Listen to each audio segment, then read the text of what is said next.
Mesyuarat bersetuju untuk membuat pelantikan 4 timbalan Presiden bagi membantu Presiden melaksanakan program-program muafakat nasional. 4 timbalan Presiden yang telah dipersetujui tadi ialah pertama Datuk Seri Zuraida Kamarudin, yang kedua Datuk Seri Ridwan Muhammad Yusof, yang ketiga Datuk Seri S. Santara dan Profesor Dr. Ridwanti Abdullah. Keempat-empat mereka telah dipersetujui untuk mengambil tanggungjawab sebagai timbalan Presiden Muafakat Nasional bagi memastikan aktiviti-aktiviti yang banyak yang diputuskan pada hari ini akan dapat dilaksanakan dengan baik dan sempurna. Kedua, Muafakat Nasional bertekad dan berazam untuk memastikan kita menjadi satu badan NGO yang benar-benar berwibawa dan satu NGO yang dapat menghasilkan gagasan-gagasan yang positif dan baik dalam pembinaan negara bangsa. Bagi mencapai tujuan tersebut, kita bercadang untuk mengadakan suatu convention mungkin sekitar bulan Mac ataupun sebelum pertengahan tahun, yang mana convention ini akan membincangkan perkara-perkara secara fokus, yang mana pada hari ini dibentuk 6 kluster, yang mana setiap satu kluster akan membuat susulan perbincangan-perbincangan dalam aspek-aspek yang spesifik. Yang pertama sekali kluster ekonomi yang akan diketuai oleh Datuk Seri Ridwan Muhammad Yusof. Yang kedua kluster sosial dan kebajikan yang diketuai oleh Puan Lila Ruzaini Hussein. Yang ketiga kluster pendidikan dan kenegaraan yang diketuai oleh Profesor Ridwanti Abdullah. Yang keempat kluster politik dan kepimpinan yang diketuai oleh Datuk Seri Zuraida Kamarudin. Yang kelima kluster belia dan mahasiswa yang diketuai oleh Profesor Emeritus Datuk Dr. Wan Hashim Wan Teh. Dan yang keenam kluster media sosial dan seni budaya yang diketuai oleh Datuk Wah Idris. Keenam-enam kluster akan melaksanakan wacana dan perbincangan seterusnya bagi perkara-perkara yang spesifik dan tertentu untuk membolehkan ianya dibawa ke convention, dan hasil pada convention itu kita harap dapat disampaikan kepada pelbagai pihak yang berwajib sebagai satu inisiatif muafakat nasional membantu proses pembinaan negara bangsa yang lebih baik dan sejahtera di masa-masa yang akan datang. Yang keempat, Muafakat Nasional juga bersetuju untuk menawarkan derma siswa kepada rakyat atau mahasiswa pelbagai kaum. Derma siswa ini ditujukan khusus untuk pelajar-pelajar IPTA, sekurang-kurangnya 10 untuk pelajar-pelajar Cina, 10 untuk pelajar-pelajar kaum India, 10 untuk pelajar-pelajar kaum orang asal atau orang asli, 10 untuk pelajar-pelajar keturunan Thai dan etnik yang lain, dan 10 untuk pelajar-pelajar etnik Sabah dan Sarawak, dan 10 untuk pelajar-pelajar Melayu. Sebagai permulaan, sumbangan derma siswa bernilai sekurang-kurangnya 1,000 setiap satu kepada pelajar-pelajar daripada kategori yang dimaksudkan daripada kalangan mereka yang miskin. Seterusnya, Muafakat Nasional juga ingin menyampaikan bantuan kepada asnaf menjelang Ramadan selama sekurang-kurangnya 1,000 orang. Dan ini akan dilaksanakan pemilihan dan sebagainya nanti dengan kerjasama Yang terkuasa kita bentuk. Penerima adalah khusus kepada asnaf mengikut syarat, kerana kita ada mendapat bantuan dan sumbangan daripada mereka-mereka dan sebahagian besarnya berbentuk zakat, maka dia mesti menepati syarat-syarat yang layak menerima zakat yang akan disampaikan sepanjang bulan Ramadan. Jumlahnya sekurang-kurangnya 1,000 orang.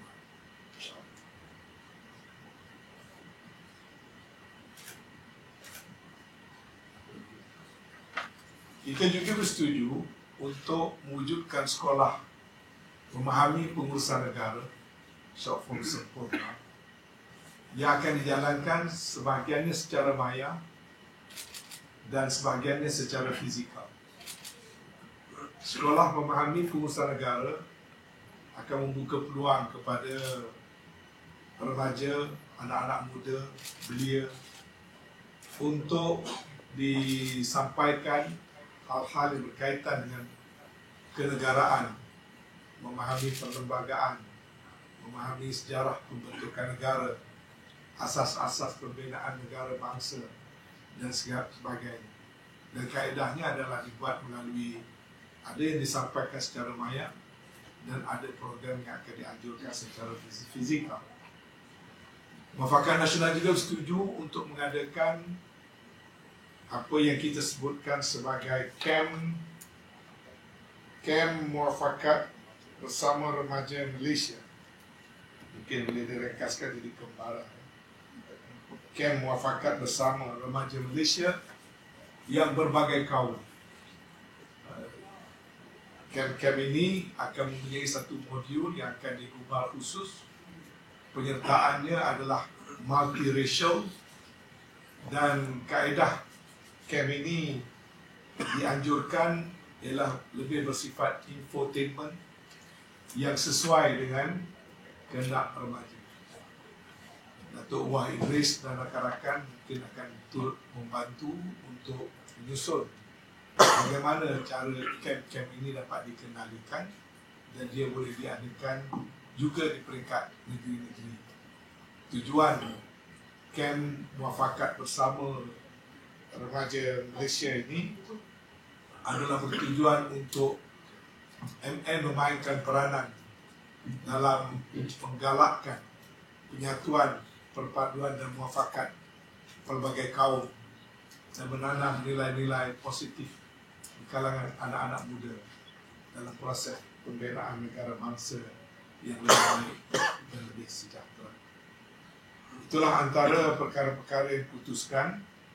Dan kita juga tadi memutuskan oleh kerana jumlah keahlian Muafakat Nasional yang memohon secara spontan dan secara individu online begitu menggalakkan, maka kita bersetuju untuk membentuk badan-badan perhubungan negeri, badan perhubungan parlimen dan badan perhubungan DUN berdasarkan pada perlembagaan yang sedia ada.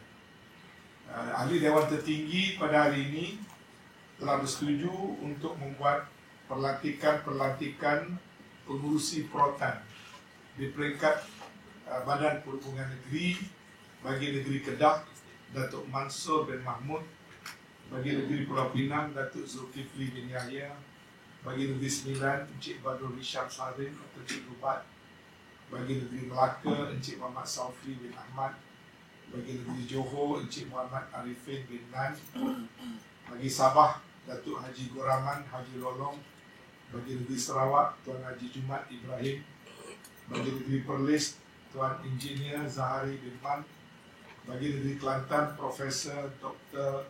Wan Azman Wan Sulaiman, bagi negeri Terengganu, Profesor Datuk Dr. Yahya Ibrahim, bagi wilayah Persekutuan, Datuk Muhammad Irwan Rizal Ali Napiak. Perak, Pahang dan Selangor akan diumumkan kemudian, masih belum dilantik.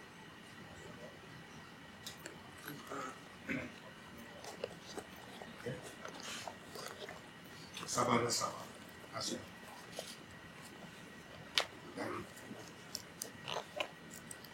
Itu bagi struktur organisasi di peringkat Badan Perhubungan Negeri.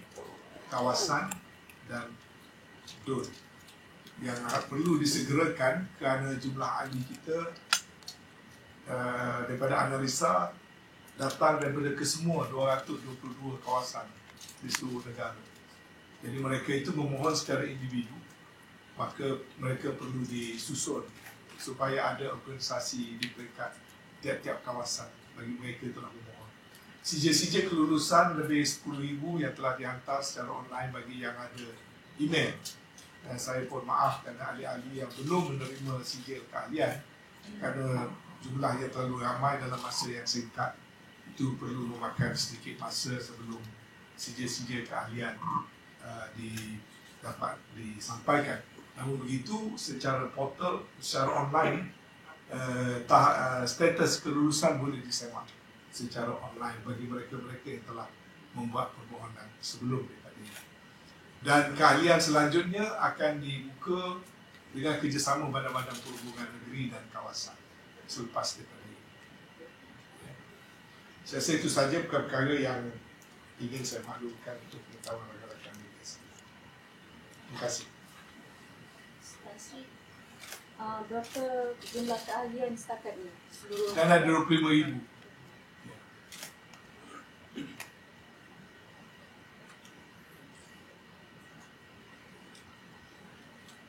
Yeah. Sri, is this a move to eventually migrate to become a political party? I think we have enough political parties in this country. We shall remain a non-governmental organization. I think we have a lot to do, and we believe we can contribute in our own way without having to transform ourselves to become political parties. In fact, one of the mission is to encourage our brothers and sisters running political parties to move in the right direction. Instead of creating more political parties, I think we have more than enough. Yeah. So we have your assurance that Adnan will not become a political entity, but the way you structure your organization seems that you're heading towards that way. Well, that's what Registrar of Societies has approved, so we just stick to it. It's just organization structure is okay. The objective is more important, and the activities. The structure you have for DUN, for Parliament, for state. Question of choice, you can follow either by election boundaries or normal administrative boundary, jajahan, daerah, mukim, which is even more difficult. So I think it's appropriate, sesuai untuk kita ikut struktur parlimen dan question of choice, dua-dua pun boleh kan. Katalah kalau jajahan Kota Baru itu besar, ada 4 parlimen, ada 12 DUN, so dan mukim tak berapa banyak mukim, boleh follow mana satu. Tapi dalam kita punya perlembagaan sekarang diluluskan oleh Registrar of Societies, strukturnya begitu. Dia badan perhubungan sahaja.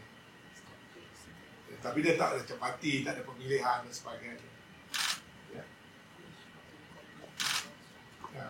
Yang penting kita nak reach out to the communities based on that structure. Saya fikir parti-parti politik tidak perlu bimbang kerana kita akan friendly dengan semua parti-parti politik. Kita ni rentas kepartian. Sebelah saya PPBM, PBM, ya, macam-macam parti. Dalam ni ada UMNO, ada PAS, semua ada Pejuang, semua ada.